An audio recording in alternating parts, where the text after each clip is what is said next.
ভূঁইয়া এবং যাত্রাবাড়ি ঢাকা 4-এর অভিভাবক আমাদের আমার সাইফুল ইসলাম ভাই তাকে ইনফর্ম করে ভূঁইয়া কলেজের ছাত্রদল নেতাকর্মী তিনি চলে আসেন। ইতিমধ্যে আমরা এই অস্ত্রগুলো ভাইকে দিয়েই সেনাবাহিনীর হাতে তুলে দেবো, তার জন্য অপেক্ষা করতেছি। এবং এই অস্ত্র আপনারা যে কোনো জায়গায় কোনো অবৈধ কিছু পাওয়া গেলে দয়া করে আমাদের কেন্দ্রীয় ছাত্রদলের নিকট আপনারা ফোন দিবেন। আমাদের কেন্দ্রীয় ছাত্রদলের সভাপতি এবং সেক্রেটারি তাদের ফোন খোলা আছে এবং অনলাইনে তাদের নাম্বার দেওয়া আছে। এবং বাংলাদেশ জাতীয় ছাত্রদলের প্রেসিডেন্ট আবু হুরায়রা ভাই এবং সাধারণ সম্পাদক যারা আছেন তাদেরকে ইনফর্ম করবেন। আমরা প্রতিনিয়ত দেশ স্বাধীন হয়েছে, এখন স্বাধীনতার পরিপূর্ণতা আমরা পাই নাই। তার জন্য বেসরকারি বিশ্ববিদ্যালয়ের ছাত্রদল প্রতিনিয়ত মাঠে কাজ করে যাচ্ছেন এবং উত্তর দক্ষিণ পূর্ব পশ্চিম নাই। বেসরকারি বিশ্ববিদ্যালয়ের ভূমিকাটা আপনারা সবাই জানেন।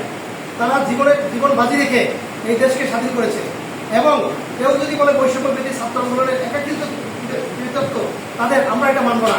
কারণ 1 মাস সাইনিন আমি বেসরকারি বিশ্ববিদ্যালয়ের ছাত্র নেতা আলামিন খান এবং আমার প্রেসিডেন্ট এবং আমার ছোট ভাই সাহেব এরা অকথ্য পরিশ্রমের বিনিময়ে এই শাহবাগ থেকে এই যাত্রাবাড়ি সরিয়েটা এত কিছু করার পরেই এদের স্বাধীনতা পেয়েছে। এবং এটা সম্পূর্ণ ছাত্রদলের নেতৃত্বের মাধ্যমেই উদ্ধার হয়েছে, তাদের কৃতিত্ব। ধন্যবাদ সবাইকে। আসসালামু আলাইকুম। এই জায়গায় আমি ওদেরকে পুরোপুরি নির্দেশনা দিয়ে দিয়েছি যে যেই জায়গায় অবৈধ অস্ত্র থেকে শুরু করে থানা থেকে লুট হওয়া অস্ত্র এবং এই অস্ত্রগুলো আওয়ামী সন্ত্রাসীরাই বিভিন্ন থানা থেকে অস্ত্রগুলো লুট করেছে।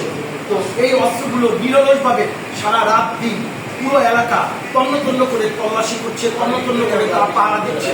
এটা আমাদের কর্মী, আমাদের ভাই, এটা তাদের কৃতিত্বগুলো দেখা যাচ্ছে যে যখন জিনিসটা উদ্ধার হয় বৈষম্য বিরোধী ছাত্র তারা তাদের কৃতিত্বগুলো তাদের পকেটে নিয়ে যায়। তো এটা আসলে কোনো ন্যায় নীতির মধ্যে পড়ে না, এটা অধিকারের মধ্যে পড়ে না। যার অধিকার তাদেরকে দিতে হবে। প্রত্যেকটা জায়গায় খেয়াল করছি যে এর আগে আমি অস্ত্র উদ্ধার করেছি, অস্ত্র উদ্ধার করার সাথে সাথে বৈষম্য বিরোধী ছাত্ররা চলে এসেছে, ওদের কাছে এটা জমা দিতে হবে। এবং প্রশাসন থেকে শুরু করে যারা আছে সবাই এই কৃতিত্বগুলো বৈষম্য বিরোধী ছাত্র ওদেরকে দিয়ে দিচ্ছে। আমরা এটা প্রতিকার চাই, যার অধিকার তাকে দেওয়া হোক। আমরা অধিকারের জন্য লড়াই করেছি, একজনের অধিকার বা একজনের কৃতিত্ব যেন আরেকজনকে দেওয়া না হয়। খোদা হাফেজ, বাংলাদেশ জিন্দাবাদ।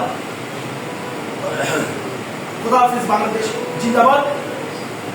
শহীদ রাষ্ট্রপতি জিয়াউর রহমান জিন্দাবাদ। শহীদ রাষ্ট্রপতি জিয়াউর রহমান অমর হোক। এবং দেশনেত্রী সাবেক সফল প্রধানমন্ত্রী বেগম খালেদা জিয়া জিন্দাবাদ। তারুণ্যের অহংকার জনাব তারেক রহমান জিন্দাবাদ। তারেক রহমান বীরের বেশে আজ ফিরে বাংলাদেশে জিন্দাবাদ, জিন্দাবাদ, জিন্দাবাদ।